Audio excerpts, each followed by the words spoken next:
3 కొబ్బరికాయలు తీసుకున్నాను నేను. కొబ్బరిని కట్ చేసుకోవాలి. కట్ చేసుకొని మిక్సీ పట్టుకోవాలి, లేకపోతే తురుముకోవాలి. మన ఇష్టం, ఎలా అయినా చేసుకోవచ్చు. గరుకు లేకుండా చూసుకోవాలి. కొబ్బరిని మంచిగా మిక్సీ పట్టాలి. తర్వాత కేజీకి 3/4 కేజీ బెల్లం, నేను 1/2 కేజీ తీసుకున్నాను బెల్లం. మనం స్వీటు మనం తినే దాన్ని బట్టి తీసుకోవాలి. మెత్తగా చేసుకోవాలి బెల్లాన్ని, లేకపోతే కరిగించుకోవచ్చు. తర్వాత స్టవ్ వెలిగించి గిన్నె పెట్టాలి. కొబ్బరిని తీసుకొని పెట్టాలి. డైరెక్ట్గా కొబ్బరిలోనే బెల్లం వేసి తిప్పుతూ ఉండాలి. నేనైతే బెల్లాన్ని చెక్కలు చేసి వేస్తున్నాను. తురుముకోవచ్చు. మన ఇష్టం, ఎలా అయినా చేసుకోవచ్చు అన్నమాట. చాలా ఈజీగా అయిపోద్ది.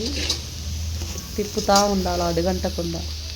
గరిటెతో అడుగు నుంచి తిప్పుతూ ఉండాలి. మంచిగా అడుగంటకుండా తిప్పుతూ ఉండాలి. మధ్యలో తిప్పుతూ ఉండాలి. మూత వేస్తూ సిమ్లో పెట్టాలా. నేను 4 స్పూన్స్ నెయ్యి తీసుకున్నాను.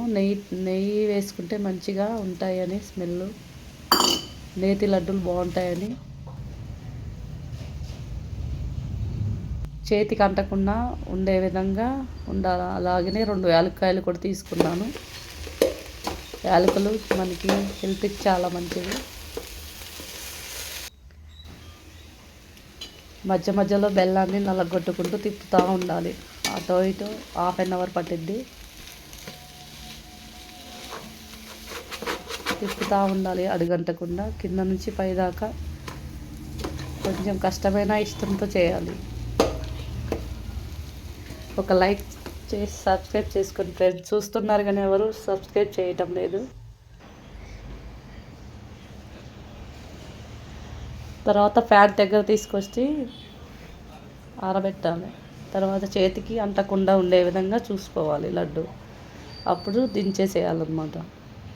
అప్పుడు చేతితో మనం గుండ్రంగా మన సైజు తగ్గట్టుగా, మనకు కావాల్సిన తగ్గట్టుగా సైజులో చేసుకోవాలి. చాలా రుచిగా ఉంటాయి కొబ్బరి లడ్డూలు.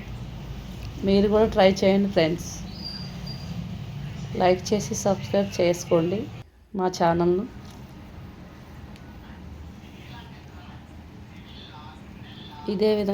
ఇదే ఫ్రెండ్స్ తయారు చేయడం కొబ్బరి లడ్డూలు చాలా ఈజీగా ఉంటుంది. పిల్లలు చాలా ఇష్టంగా తింటారు. నేనైతే మా పాపకి ఇచ్చాను. చాలా బాగున్నాయి, రుచిగా ఉన్నాయని చెప్పింది.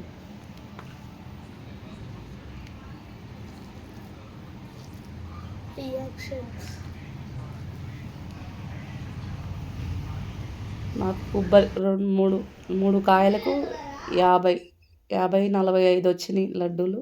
బాగా మా పాప తిని చాలా బాగున్నాయని చెప్పింది. మీరు కూడా ట్రై చేయండి.